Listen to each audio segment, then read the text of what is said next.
제 이름은 서지수이고 남편이 제 사무실로 아침 식사를 가져다 준 그날 아침.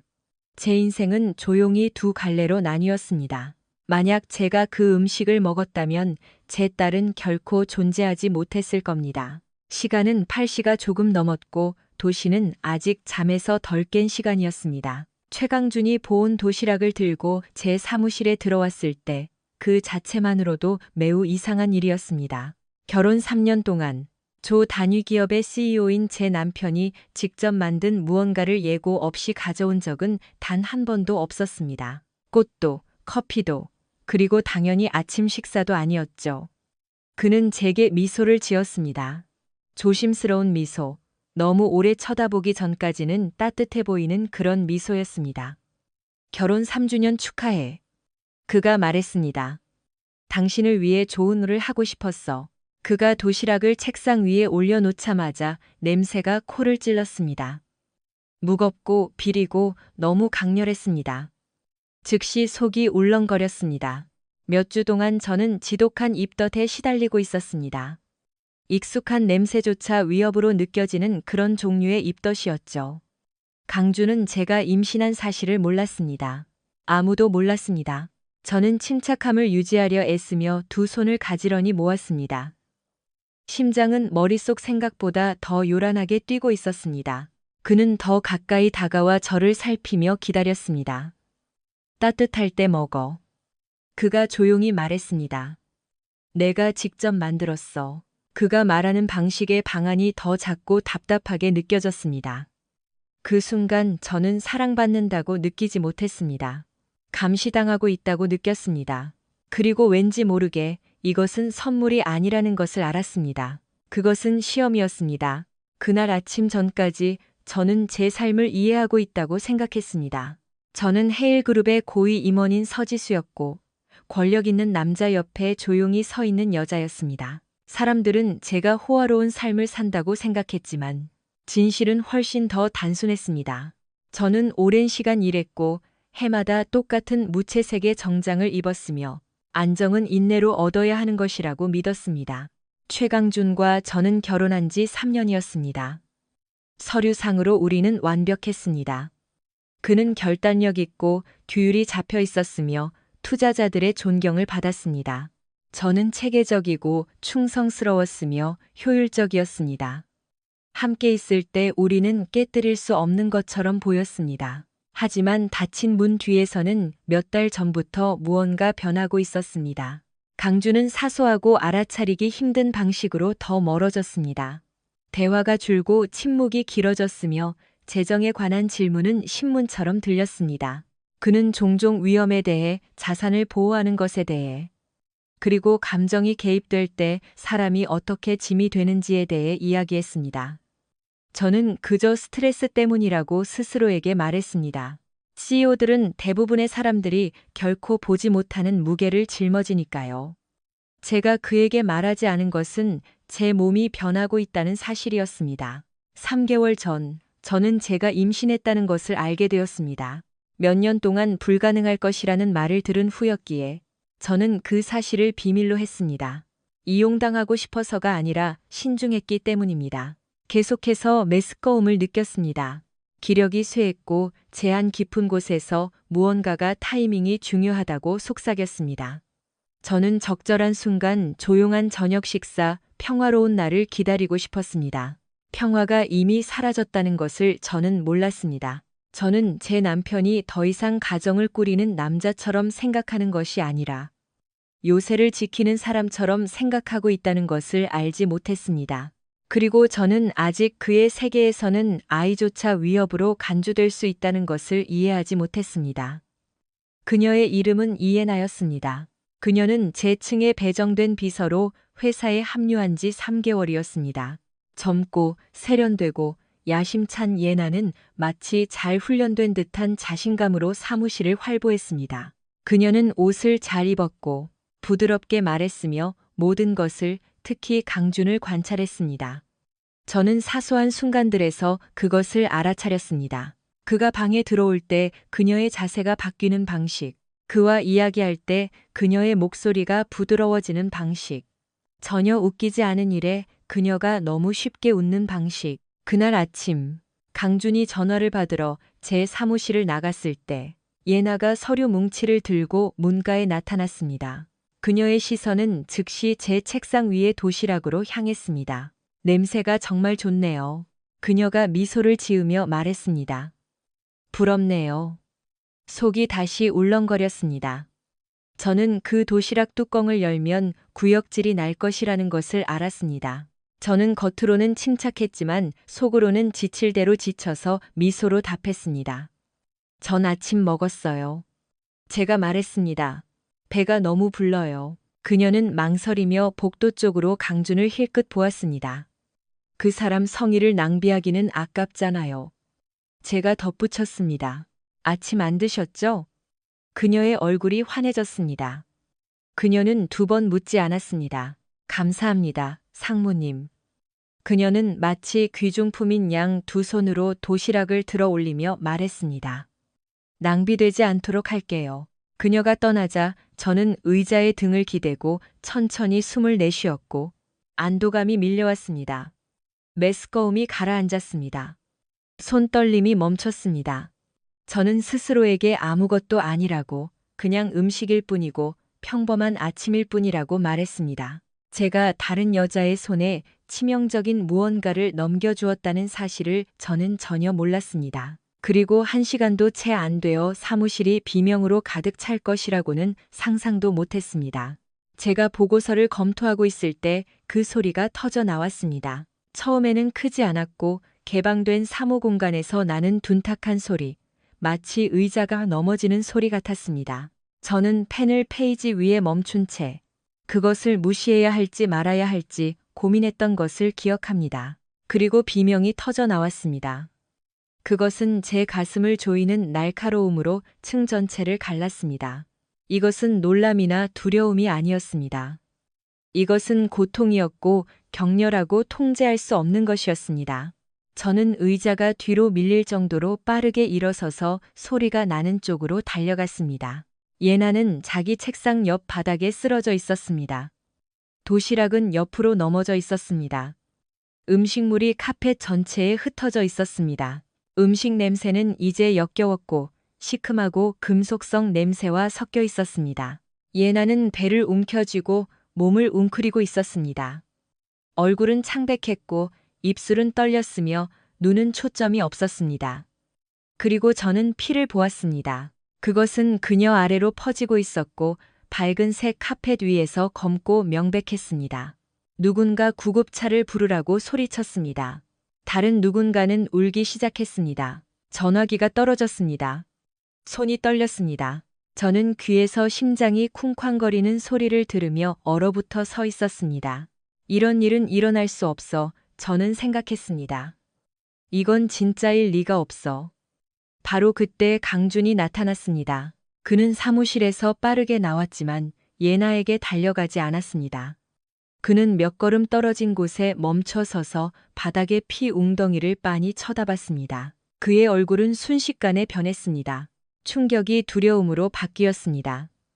두려움은 훨씬 더 차가운 무언가로 변했습니다. 그의 시선이 올라와 저를 빤히 쳐다봤습니다. 그 눈에는 걱정이 없었습니다. 혼란도 없었고 오직 분노와 또 다른 무언가, 실망뿐이었습니다. 그는 제게 달려들어 아플 정도로 제 팔을 꽉 잡았습니다. 그의 목소리는 낮고 떨렸습니다. 무슨 짓을 한 거야? 그가 다그쳤습니다. 왜 그 여자야? 바로 그 순간 제 안에 모든 것이 얼어붙었습니다. 그는 왜 이런 일이 일어났는지 묻지 않았습니다.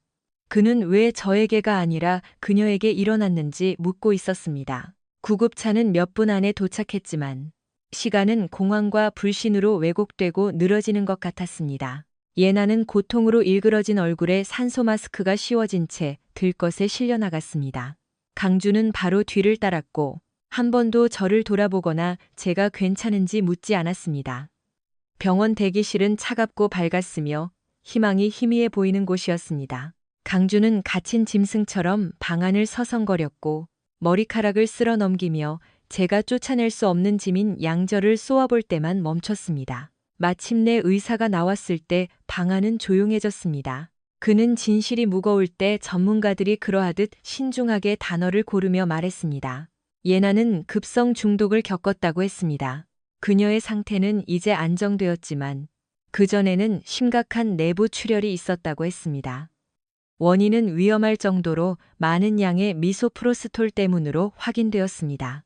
저는 미간을 찌푸렸습니다. 저는 그 약 이름을 들어본 적은 있었지만 이런 식으로 발음될 것이라고는 상상도 못했습니다. 의사는 계속해서 말했습니다. 이것은 자궁 수축을 유발하는 데 사용되는 약물입니다. 이 경우 즉각적인 유산을 유발했습니다. 강주는 창백해졌습니다. 그의 입이 벌어졌지만 소리는 나오지 않았습니다. 그리고 마지막 문장이 나왔습니다. 그녀는 약 6주 정도 임신 상태였습니다.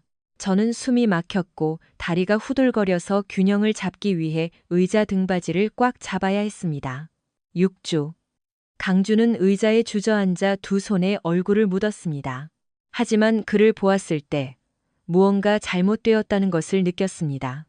그의 반응은 슬픔이 아니었습니다. 그것은 압박감에 무너지는 계산이었습니다. 그 무균실에서 진실은 조금씩 드러나기 시작했습니다. 예나는 임신 중이었습니다. 음식은 독극물에 오염되었습니다. 그리고 어떻게든 믿을 수 없게도 저는 여전히 서 있었습니다. 그것은 제가 결코 그곳에 있을 운명이 아니었다는 것을 의미했습니다. 의사가 떠난 후에도 질문은 멈추지 않았습니다. 경찰이 와서 음식이 어떻게 조리되었는지, 누가 만졌는지, 어디에 보관되었는지 묻기 시작했습니다. 저는 차분하게 대답하며 고통스러울 정도로 선명하게 그날 아침을 되짚었습니다. 저는 도시락을 한 번 열었습니다. 먹지 않았습니다. 아무것도 넣지 않았습니다. 그리고 예나에게 주었습니다. 강주는 다른 이야기를 했습니다. 그는 모든 것을 직접 요리했다고 말했습니다. 그는 음식이 제 책상 위에 놓일 때까지 항상 자기 곁에 있었다고 말했습니다. 그는 제가 거의 1시간 동안 그 음식과 단둘이 있었다고 말했습니다. 그가 말할 때 저는 그가 완벽한 덫을 놓았다고 생각했지만 한 가지 세부 사항을 놓쳤다는 것을 깨달았습니다. 독성 검사 결과는 매우 빨리 나왔습니다. 약물은 음식에 완전히 녹아 있었고 뿌려지거나 나중에 첨가된 것이 아니었습니다. 음식이 뜨거울 때 완전히 섞여 있었습니다. 그것은 독극물이 처음부터 존재했다는 것을 의미했습니다. 강준이 그런 식으로 준비했던 것입니다. 그때 저는 정말로 그를 쳐다보았고 무서운 명료함으로 진실을 이해했습니다. 그 아침 식사는 결코 예나를 위한 것이 아니었습니다. 그것은 저를 위한 것이었고 제 몸을 위한 것이었고 그가 모르거나 어쩌면 의심하고 두려워했던 제 안에서 자라던 아이를 위한 것이었습니다. 저를 구한 메스꺼움은 약점이 아니었습니다. 그것은 방패였습니다. 예나는 목표가 아니었습니다.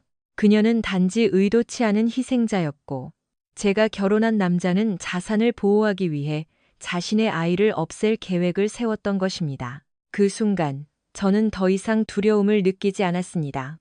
저는 집중하기 시작했습니다. 저는 더 이상 강준과 대면하지 않았습니다. 저는 그를 비난하지도 울지도 설명을 요구하지도 않았습니다.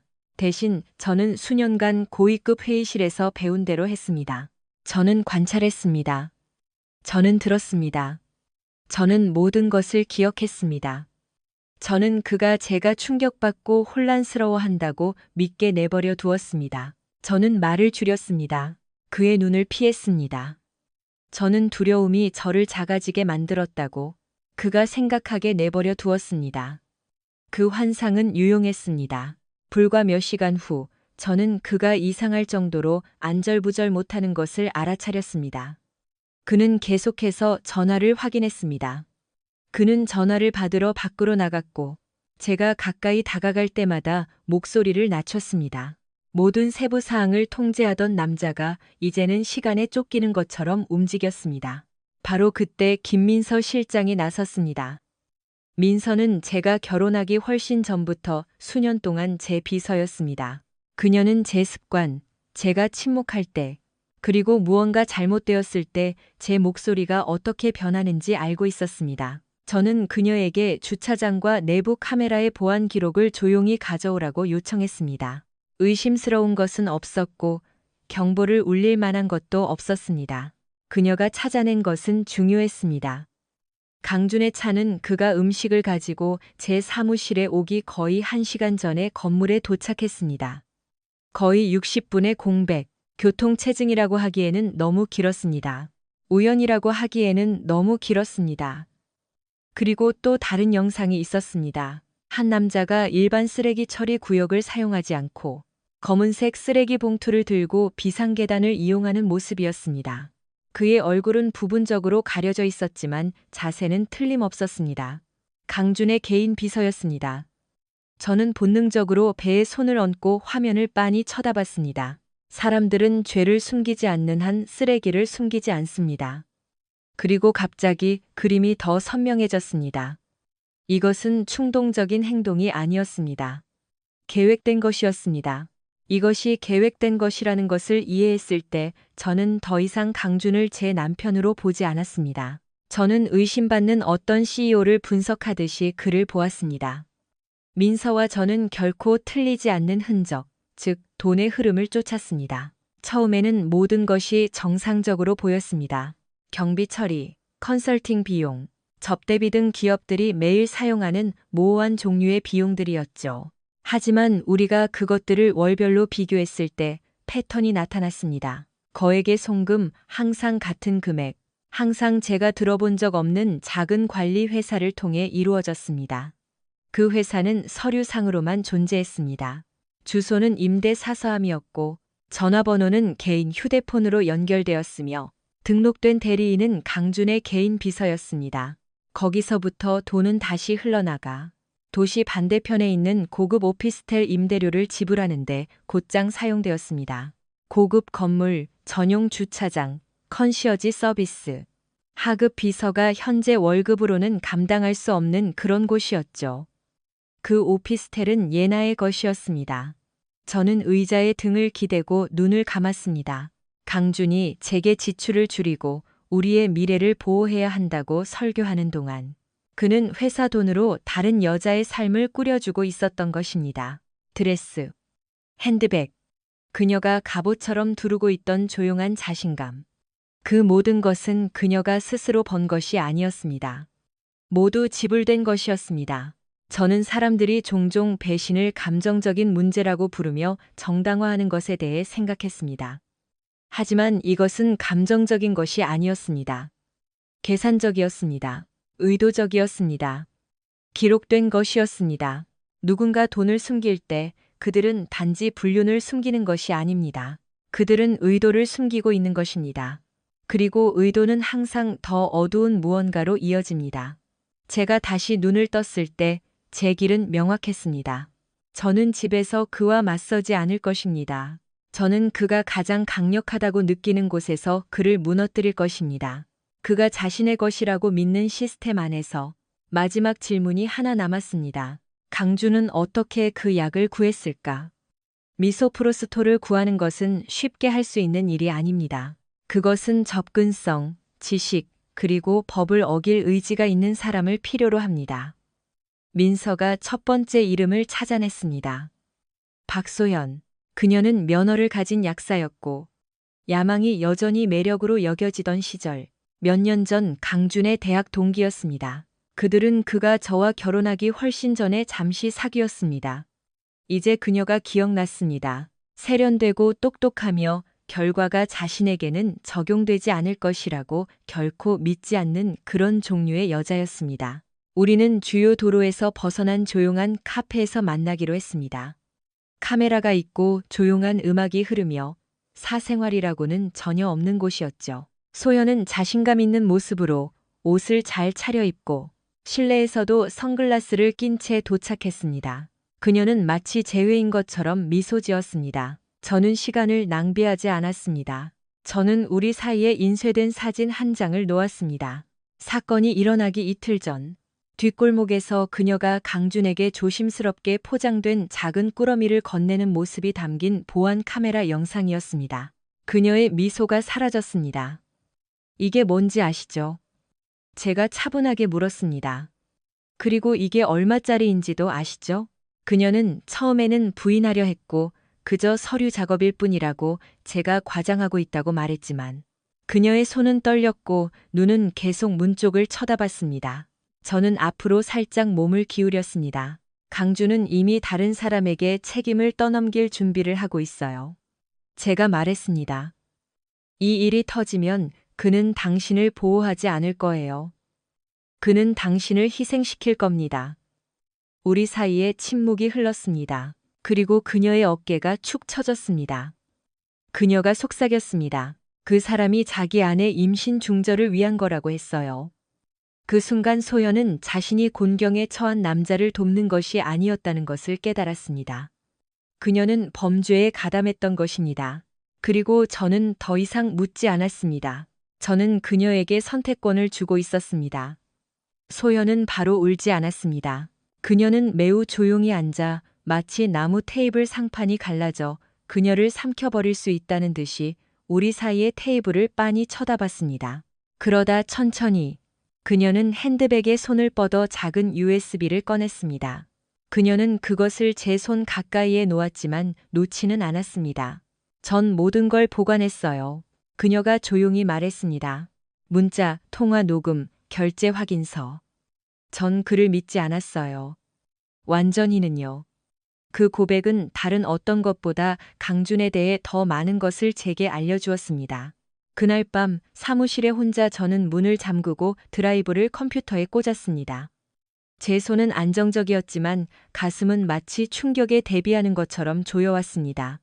그의 목소리가 방 안에 울려 퍼졌습니다. 차갑고 침착하고 익숙했습니다. 자연스러워 보였으면 좋겠어. 그가 말했습니다. 자연유산처럼. 합병증 없이 의심 없이. 임신은 내가 제거해야 할 문제야.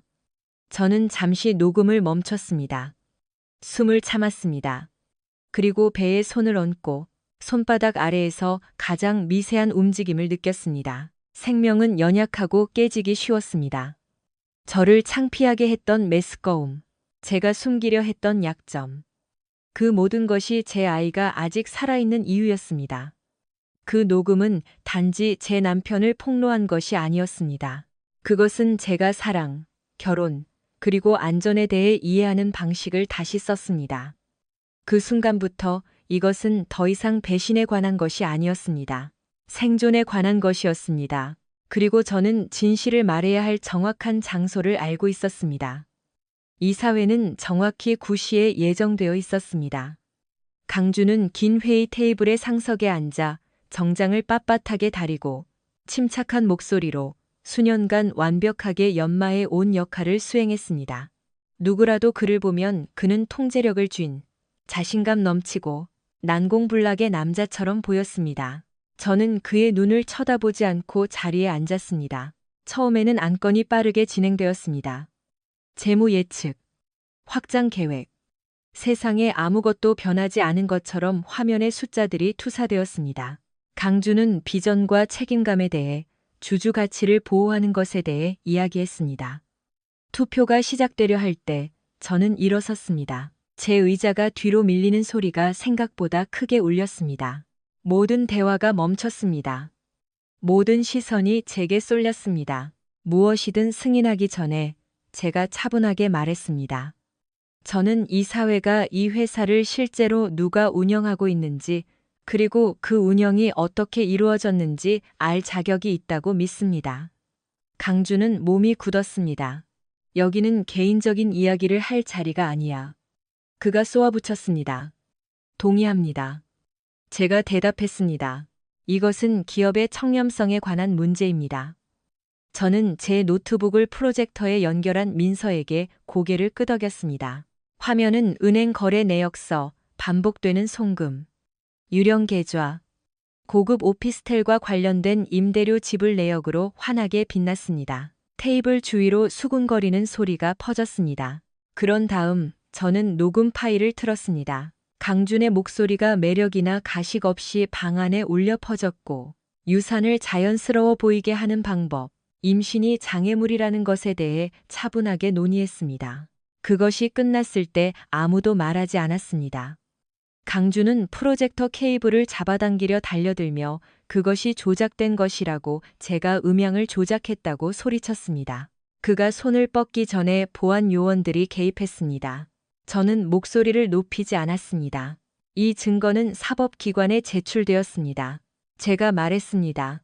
저는 조사를 받을 때까지 최강준 CEO의 직무를 즉시 정지할 것을 요청합니다. 제가 그를 안 이후 처음으로 강주는 작아 보였습니다. 투표는 만장일치였습니다. 누구라도 말을 꺼내기 전에 회의실 문이 열렸습니다. 2명의 경찰관이 들어왔고 그 뒤를 회사의 준법감시팀 법무 담당자가 따랐습니다. 분위기는 즉시 바뀌었습니다. 전문적이었던 회의는 순식간에 완전히 다른 무언가가 되었습니다. 강주는 천천히 돌아섰고 얼굴은 창백했습니다. 한 경찰관이 말했습니다. 최강준 씨, 독살 미수, 약물 남용, 그리고 재무 사기 혐의에 대한 조사를 위해 저희와 함께 가주셔야겠습니다. 잠시 동안 강주는 움직이지 않았습니다. 그러다 그는 비웃었고 그 웃음은 약하고 메마른 소리였습니다. 이건 오해입니다. 그가 말했습니다. 제 아내는 감정적인 사람입니다. 항상 그랬죠. 아무도 대답하지 않았습니다. 수갑이 손목 주위로 채워지자 그의 평정심은 마침내 무너졌습니다. 그는 동맹을 찾으며 방안을 둘러보았습니다. 그의 비서가 갑자기 일어섰습니다. 저는 협조하겠습니다. 그 남자가 불쑥 말했습니다. 저는 지시에 따랐을 뿐입니다. 저한테 기록, 이메일 전부 다 있습니다. 배신은 즉각적이고 완전했습니다. 강주는 그를 향해 돌아섰고 분노가 얼굴에 타올랐지만 이미 너무 늦었습니다. 두려움이 방안을 점령하면서 권력은 빠르게 사라졌습니다. 그들이 그를 끌고 나갈 때 강준의 시선이 제 시선과 마주쳤습니다. 사과는 없었습니다. 후회도 없었습니다. 단지 그가 침묵시키려 했던 여자가 그가 가장 사랑하는 곳에서 그를 파멸시켰다는 깨달음뿐이었습니다. 저는 문이 닫힐 때까지 가만히 앉아 있었습니다. 그때서야 저는 숨을 쉴 수 있었습니다. 일주일 후 저는 강준을 면회하러 갔습니다. 구치소는 금속과 소독약 냄새가 났고 인간이 한때 믿었던 환상을 벗겨내기 위해 설계된 곳이었습니다. 그가 면회실로 들어왔을 때 저는 그를 거의 알아보지 못했습니다. 그의 어깨는 축 처져 있었습니다. 그가 갑옷처럼 두르던 자신감은 사라졌습니다. 그는 제 맞은편에 앉았고 손은 떨리고 있었습니다. 이제 내 차례야. 그가 조용히 말하며 유리 쪽으로 몸을 기울였습니다. 내가 실수를 했어. 끔찍한 실수를. 하지만 우리는 이걸 바로잡을 수 있어. 우리가 가졌던 것을 생각해봐. 아이를 생각해봐. 저는 아무것도 느끼지 못했습니다. 그의 입에서 나온 아이라는 단어는 공허하게 들렸고 마치 그가 여전히 효과가 있기를 바라는 또 다른 전술인 것 같았습니다. 저는 유리 아래 틈으로 이혼 서류를 밀어 넣었습니다. 서명해. 그의 눈이 커졌습니다. 당신은 모든 것을 버릴 거야. 우리 가족을 파괴할 거라고. 당신이 이미 파괴했어. 제가 차분하게 대답했습니다. 당신이 내 몸과 내 아이를 제거해야 할 문제라고 결정한 그날. 그는 울기 시작했습니다. 진짜 눈물이었을까? 아니면 두려움이었을까? 구별하기 어려웠습니다. 모든 걸 잃고 싶지 않아. 그가 속삭였습니다. 저는 마지막으로 그의 눈을 쳐다봤습니다. 당신은 이미 모든 걸 잃었어, 강준. 단지 언제인지 몰랐을 뿐이야. 그는 서명했습니다. 펜은 마치 그가 내렸던 모든 선택의 무게를 짊어진 것처럼 그의 손에서 떨렸습니다. 저는 뒤돌아보지 않고 일어섰습니다. 제 인생의 그 장은 분노가 아니라 명료함으로 끝났습니다. 6개월 후 저는 그 병원으로 돌아왔습니다. 조명은 여전히 밝았고 복도는 여전히 차가웠습니다. 하지만 이번에는 상실을 목격하기 위해 온 것이 아니었습니다. 저는 생명을 세상에 데려오기 위해 그곳에 있었습니다. 분만은 길고 힘들었고 당신이 극복했다고 생각했던 모든 두려움에 맞서게 하는 그런 종류의 분만이었습니다. 고통이 파도처럼 밀려올 때 제 마음은 그날 아침 사무실로, 제가 먹지 않은 그 음식으로, 제가 모든 것을 잃을 뻔했던 그 순간으로 돌아갔습니다. 그리고 저는 아기 울음소리를 들었습니다. 맑고 힘차고 생명으로 가득 찬 소리였습니다. 간호사가 제 딸을 가슴에 안겨주었고 아기는 따뜻하고 떨리고 있었습니다. 그리고 그 순간 과거는 마침내 저를 놓아주었습니다. 저는 아이의 이름을 은혜라고 지었습니다. 삶이 다정해서가 아니라 제가 구원받았기 때문입니다. 제가 신생아를 안는 법을 배우는 동안 이 사회는 최종 결정을 내렸습니다. 저는 강준이 거의 파괴할 뻔했던 회사를 안정시키는 임무를 맡고 임시 CEO로 임명되었습니다. 저는 망설임 없이 수락했습니다. 재건은 제게 자연스럽게 다가왔습니다. 저는 수년간 망가진 시스템을 유지하는 데 보냈습니다. 이번에는 정직과 투명성, 그리고 진실에 대한 두려움 없이 다시 세웠습니다. 은혜를 안고 있을 때 저는 한 가지를 분명히 이해했습니다. 생존은 단지 위험에서 벗어나는 것이 아닙니다. 때로는 당신이 거의 빼앗길 뻔했던 삶 속에서 일어서는 것입니다. 사람들은 종종 그날 아침 무언가 잘못되었다는 것을 어떻게 알았는지 묻습니다. 진실은 저는 몰랐다는 것입니다. 저는 단지 느꼈습니다. 증거가 나타나기 훨씬 전부터 우리 안에는 조용한 목소리가 있습니다. 우리는 그것을 무시하고 예의 바르고 이성적이며 과민 반응하지 않도록 가르침받습니다. 저도 거의 그럴 뻔했습니다. 제가 배운 교훈은 이것입니다. 권력은 사람을 잔인하게 만들지 않습니다. 그것은 단지 그들의 진짜 본성을 드러낼 뿐입니다. 누군가 사랑, 자녀 또는 충성을 장애물로 여길 때 처음부터 그들을 믿으세요.